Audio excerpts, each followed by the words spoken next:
You're listening to Spin It, a spin on digital marketing.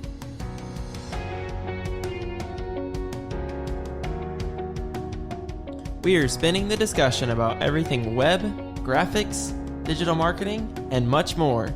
And we're here to help get your business's online presence back on track.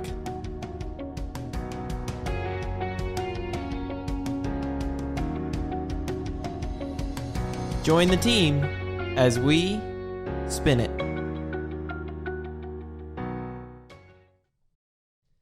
Hey everybody, welcome back to Spin It. We are back today with another video in the Business Community Opportunity Series. I believe this is video number 7 out of 10. So we are past the halfway point of this campaign. I know that the people with the Growth Alliance and these business owners are very excited about what has happened with this. And so we're excited today. So far we've had, that I can remember, we've had a shoe company, we've had a woodworking company, we've had a doctor, we've had the Fort Dodge Fine Arts, and there was a couple others, but today we're going to have the only church in the campaign. So today we will be highlighting the First Presbyterian Church with Sarah and Austin Hill, with what they do in the community with First Presbyterian. So once again, I'm just going to get right out of the way and give it over to Cheryl, Jill, and Lydia. Well, again, isn't this exciting that we get to talk about another video and totally different, going with Sarah and Austin Hill from First Presbyterian. I'm Cheryl O'Hearn with Spin Market, and we have Jill Nelson with the Greater Fort Dodge Growth Alliance, as well as Lydia Schuur with the Greater Growth Alliance.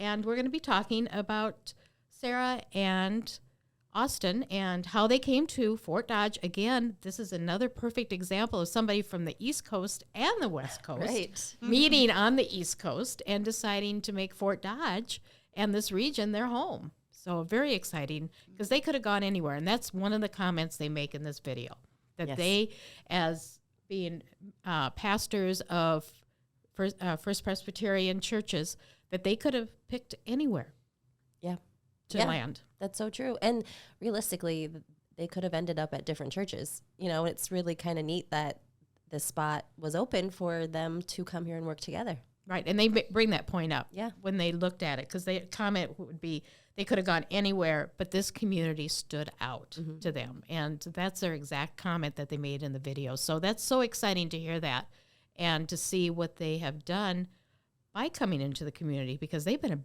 huge asset. Absolutely. They've gotten involved and they've shown that they care. They've made this their home and really committed to it. And I think that's what makes it so great, that they really do love it here. Well, their community involvement is over and above what they do in the church. Right. Which is so unique and so refreshing to have a young couple like that come to the community, have 2 children while they're here, and raise them and see what they have done within the community. I know Jill has worked with them very closely through the Growth Alliance. What have you seen? Yeah. Well, first of all, I wanted to share just a little fun fact with those of you listening that maybe aren't as familiar with the Greater Fort Dodge Growth Alliance as others. So we are the Community and Economic Development Organization for the region. We also serve as the Chamber of Commerce. And I think it would surprise people the number of churches that are members of our organization. So we have churches and lots of nonprofits, and then of course our business community, which is all sizes of businesses. But what is unique about First Presbyterian Church is Austin actually sits on our board of directors. And I think the reason why that is so impressive for us is because our model for our organization is that in order to be a board member, you need to pay at the top tier of investment, which is $7,500 annually. And so their church has chosen to do that, and they see that investment in the Growth Alliance as an investment in the community, and an investment in the growth of the community. So their mission of giving and community involvement within their church just ties right into the mission of the Growth Alliance, which is to, of course, grow our community, but also to make this a great community where people want to live and raise their family and thrive. So it was definitely more of an organic move within their church to join our board and be at that investor level. And I think what I've learned about Sarah and Austin over the course of, the last several years where they've been, where Austin has been a board member, but even they've just, of course, have gotten really involved in our church, is that they wholeheartedly believe that in order for their church to be successful and to fulfill the mission of the church, like, they've got to be out in the community making an impact. And they talk a lot about that in the video, and it's just a really, I think you said it, Cheryl, it's just a really refreshing perspective. And they're not just talking the talk. I mean, they are walking the walk and make sure that they're really living that out. Exactly. And one of the comments that they make is relationships with the community has brought about the opportunities that they never would have known of before. Right. And one of their big opportunities that they have invested in is daycare. Yep. They have had a daycare for a while, but when they saw the need of adding more, their entire church jumped in, expanded the daycare so they could bring in more children. Yes, and Austin made the point that had he not been involved with the Growth Alliance, he may not have known that was a huge need. But because he is in the room with different discussions happening, he knows, and then he can take that back to his church and try to come up with a solution. So. Exactly. Well, and then they've also not only supported that, I know they were a huge force with the Lord's Cupboard. Yes. Oh, yeah, yes. You're right. And providing support, financial support. They saw a need. They reached out again, found out that information by being a part of the community. Right. And seeing that. Because it's not, the Lord's Cupboard has nothing to do with First Presbyterian Church. Right. It is a service done outside of that area, but it is supported by a variety of churches, and they needed to expand. They needed to do some actual construction and remodeling, and that costs money. And Sarah and Austin and their church and their parishioners saw that that was another way that they could provide to the community. So it's very exciting that they're being able to do that.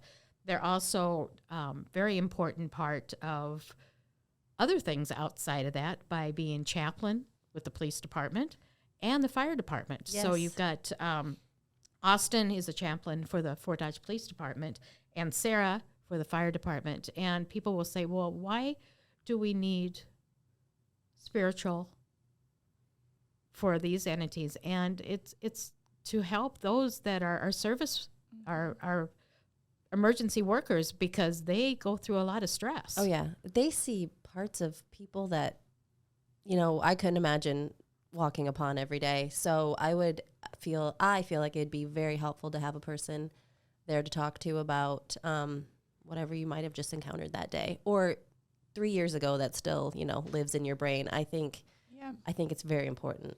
And in talking with both of them about that, I mean, they see it as an honor to be able to serve in that way. I mean, they really do.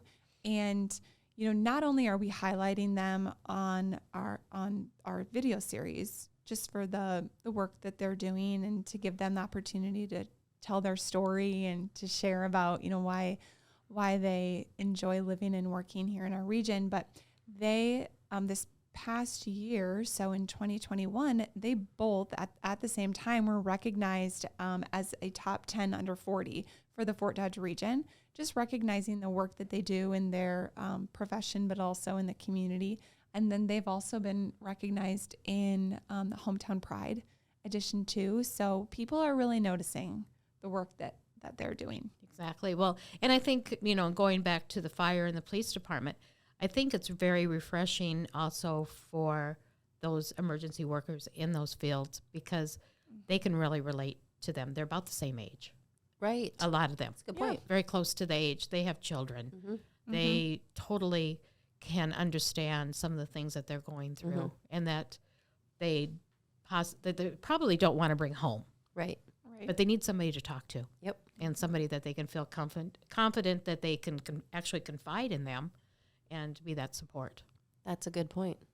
on there. So I think that makes a huge on it as well. But it's all, again, it's so refreshing to see these two individuals. Like we said, one was in the East Coast, one was on the West Coast. They met in seminary school, then had made the decision to find our community, and they picked it out of a large number. I don't know how many, but it was not a situation that they had to be here. They selected it Right. based on Yep. what they saw. And I think selected it thinking, we'll give this a few years. And here they are years and years later and have really established themselves in Very the invested, community. yep. Yes, they're very invested. Very much so. And I can see that they really probably don't have any intentions of leaving in the very near future. We Yeah, hope not. I know. Well, we hope not We too. hope not. We hope not too. But Yeah. I just think that they are so ingrained in the community that this has become their home. They're home. Their home to stay. And they thoroughly, they have 2 small children, and they thoroughly enjoy raising them in our community, finding the activities out there, and not having any, again, another comment coming back that connections of a small town with all the opportunities of a large town. And I think that's a phrase that we need to use frequently, because Yes. we hear that in one way or the other through these videos. Yes. Yeah. Yeah. We do. Very cool out there. So yeah, again, it's so exciting to have a group like Sarah and Austin here in Fort Dodge and our region, being part of that and seeing the additional needs that are out there and working with their congregation to provide those needs. Yeah. So when, going back to talk about how we selected all of these businesses, it was really important to us that we had a diverse group of businesses and organizations. We didn't want to highlight just one section of the community, but how cool is it that we have a church that not only is involved in the community, but they're very involved in the Growth Alliance, just like all these businesses are that we're highlighting throughout the series. And, it was just, as we were going about selecting our businesses and organizations, this one just kind of seemed like a no-brainer to us to include, just because of their story, and they're just great people in general. Well, and I think your comment earlier about a lot of people may not realize the number of nonprofits and the number of churches that are part of it, and the reason why they become part of it, because it is a financial investment. You have to pay a membership no matter what. It's a membership organization, but that membership is what is used in order to grow the community, because those funds are used to provide a service out there. Right. Membership to the Growth Alliance is, just like you said, it is an investment in the community. You're investing in the growth, knowing that, when you put your dollars in the Growth Alliance, you will get your return on investment through that community growth and the opportunity then for your business to grow. And that investment is not necessarily another check or dollars in your own account. It's an investment in the community, because as the community grows, and as we have heard over and over again in these videos, as the community grows, those businesses grow along with it. Mm-hmm. And I think that's one thing that sometimes gets overlooked. And I'm sure you've heard before, Jill, somebody say, well, what is in it for me on there? And that's true. There is something in it for you. The idea behind it is that by everybody working together and collaborating. Again, the famous word that is used frequently, by collaborating and working together, we're able to use those resources to a benefit for the community. Yeah. Yep. Definitely not a dollar for dollar exchange. But we do also offer, tools and resources, lots of promotion, visibility for our members, but big picture is really what we encourage our members to think about. And those individuals that are considering joining the Growth Alliance, it's all about that big picture and the future, and the opportunity for our region, and then of course their business.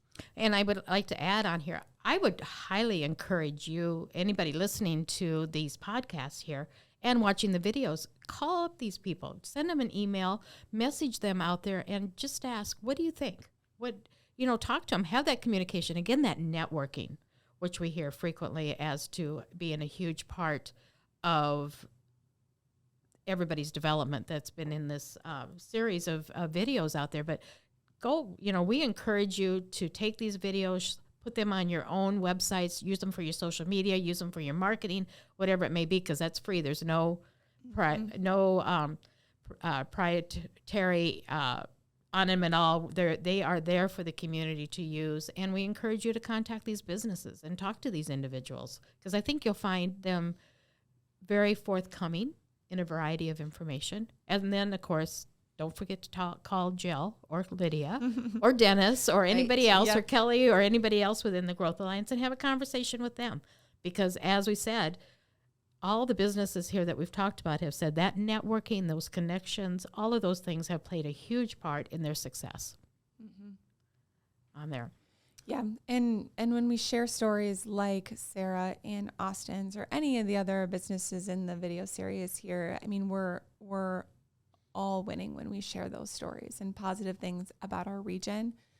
So we encourage everybody to check those out on social media. Probably the best way to view them would be either the Growth Alliance's YouTube page, or you'll find them on the Growth Alliance's Facebook and social media pages as well. And like and share those, because like I said, when we all work together to share positive stories about our region, it benefits us all. Very much so.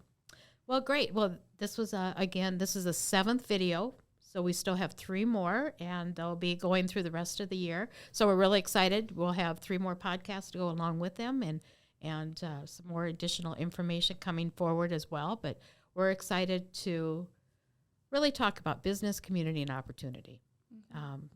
And you will see this all through every video that we do. So again, thank you, Jill Nelson and Lydia Schuur with the Fort Dodge Growth Alliance, and we'll visit next time. All right, thanks for having us back.